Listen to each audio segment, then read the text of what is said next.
প্রেক্ষাপট ও চলমান চিত্র। ইতিপূর্বে আমরা বিভিন্ন ছাত্রী হলে প্রতিবাদমূলক গ্রাফিতি অঙ্কন করেছি এবং হল ও ফ্যাকাল্টিতে বুথ বসিয়ে 600 এর অধিক গণস্বাক্ষর সংগ্রহ সহ শিক্ষার্থীদের দুর্ভোগের নানা গল্প সংগ্রহ করেছি।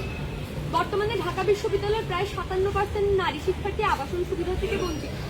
নিয়মিত ফি দেওয়া সত্ত্বেও অনাবাসিক ছাত্রীদের নিজ হলে প্রবেশ করতে দেওয়া হয় না।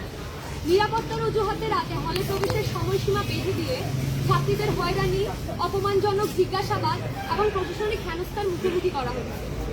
দীর্ঘদিন ধরে ঢাকা বিশ্ববিদ্যালয় সহ দেশের বিভিন্ন পাবলিক বিশ্ববিদ্যালয়ে এই ধরনের বৈষম্যমূলক নিয়ম বহাল রয়েছে। স্বাধীন বিচরণ সংকুচিত করে নিরাপত্তা নিশ্চিতের দোহাই দেওয়া মূলত প্রশাসনিক ব্যর্থতারই নামান্তর।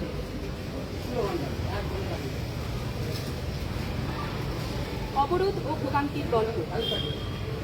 আমাদের সংরক্ষিত নারী শিক্ষার্থীদের ব্যক্তিগত অভিজ্ঞতা উঠে এসেছে এক শিক্ষাময় চিত্র। অসুস্থ বাবাকে হাসপাতালে রেখে মাঝরাতে নিজ হলে ফিরেও প্রবেশাধিকার না পাওয়া, দূরপাল্লার ভ্রমণ করে জরুরি প্রয়োজনে গভীর রাতে ঢাকায় পৌঁছেও 6টা পর্যন্ত হলের তালাবদ্ধ গেটের বাইরে দাঁড়িয়ে চরম নিরাপত্তাহীনতা ও নিরস্তার শিকার হয়ে আতঙ্কিত প্রহরগোনা কিংবা অসুস্থ সহপাঠীকে নিয়ে মাঝরাতে ক্যাম্পাসে ঘুরে বেড়ানো গল্পগুলো প্রতিটি নারী শিক্ষার্থীদের দৈনন্দিন বাস্তবতা।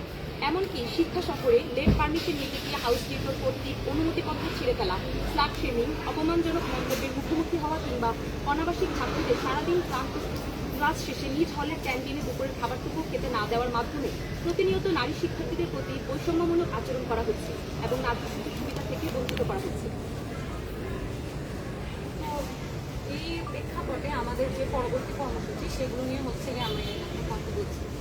আগামী 6ই আগস্ট আমরা অবরোধবাসী উদ্যোগে সংগৃহীত যেসব গণস্বাক্ষর আমরা গত কিছুদিন ধরে সংগ্রহ করছি তা ঢাকা বিশ্ববিদ্যালয়ের উপাচার্য ডিসি বরাবর আনুষ্ঠানিকভাবে জমা দেওয়া হবে।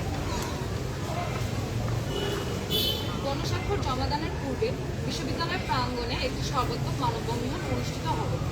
একই সাথে শিক্ষার্থীদের ন্যায্য দাবিগুলো বাস্তবায়নের জন্য প্রশাসনকে 1 থেকে 2 দিনের আলটিমেটাম প্রদান করা হবে। আমরা দৃঢ়ভাবে বিশ্বাস করি এটি আসলে কোনো নিরাপত্তামূলক নির্বিশেষ নয়, বরং নারীর প্রতি নিপীড়নমূলক সামাজিক অবরোধের একটি ধারাবাহিক রূপ এবং সেই বৈষম্যমূলক কাঠামোকে সমাজে টিকিয়ে রাখার প্রগত চক্রান্ত। সার্বক্ষণিক নিরাপত্তা সুসংহত না করে নারী স্বাধীন বিচরণকে সংকুচিত করার মূলত প্রশাসনের চরম ব্যর্থতা এবং প্রাতিষ্ঠানিক বৈষম্যের সুস্পষ্ট বহিঃপ্রকাশ। আমরা সম্মানিত শিক্ষকবৃন্দ, রাজনৈতিক, সামাজিক ও সাংস্কৃতিক সংগঠনের প্রতিনিধিবৃন্দ, বিশ্ববিদ্যালয়ের সকল সংবাদ মাধ্যমের সাংবাদিক ও প্রতিনিধিবৃন্দের পাশাপাশি সকল আবাসিক ও অনাবাসিক ছাত্রী এবং সচেতন শিক্ষার্থীদের আমাদের কর্মসূচিতে উপস্থিত থেকে নারী শিক্ষার্থীদের এই শিকল ভাঙার আন্দোলন সফল করতে আহ্বান জানাচ্ছি।